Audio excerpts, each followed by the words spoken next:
64% of people choose to open their emails based on the subject line alone. This is huge, and I mean it makes sense. Your subject line is literally the first thing your prospects will see. But here's the thing, if you mess them up, your emails won't get opened and you will end up being ignored, regardless of how good your email is. The sad life of being ghosted.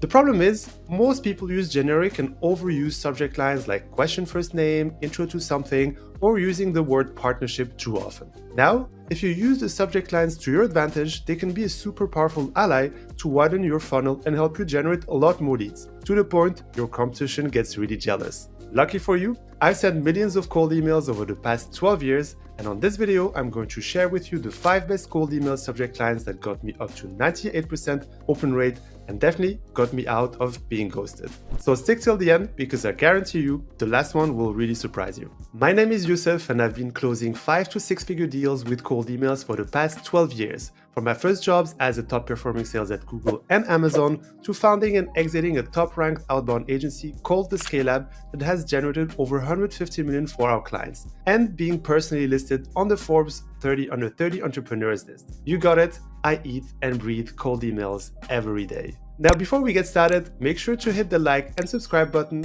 and turn on the notification bell. First on the list we have first name x your name, just like John x Youssef.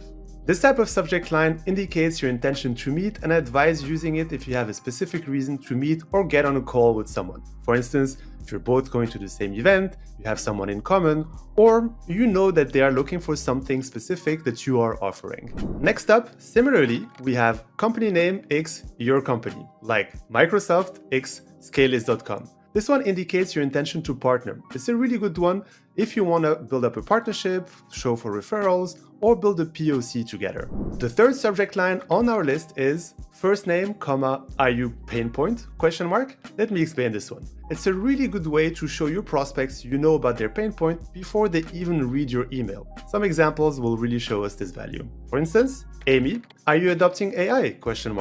James, are you hitting your sales target? Sarah, are you fundraising?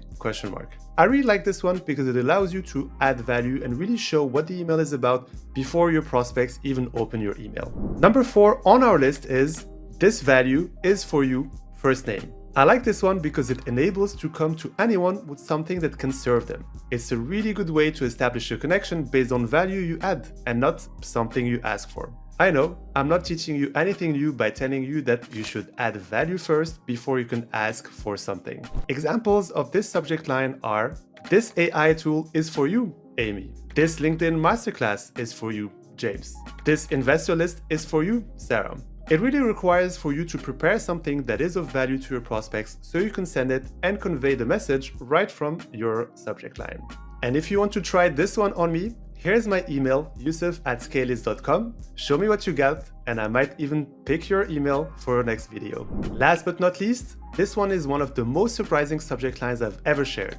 No subject. Yes, I mean it. Right between bracket, no subject. I know it sounds counterintuitive, but because everyone uses subject lines, not using a subject line can make you stand out. No subject is what's written when you send an email from Gmail without a subject line. But keep in mind that for this one, there's a caveat. It works particularly well as a follow-up, especially if you have not heard back from a prospect before or for a long time. I would not advise using it as a first email, otherwise you may look a bit unprofessional. Try it out and let me know what you think. I fished back some pretty good and big deals using this one. So here you go. These are the 5 subject lines I've used that really helped me cut through the noise and get my prospects' attention. But because the subject line alone doesn't guarantee you to get your emails opened, here are more videos on the topic of getting your emails opened, read, and answered. Enjoy and happy scaling.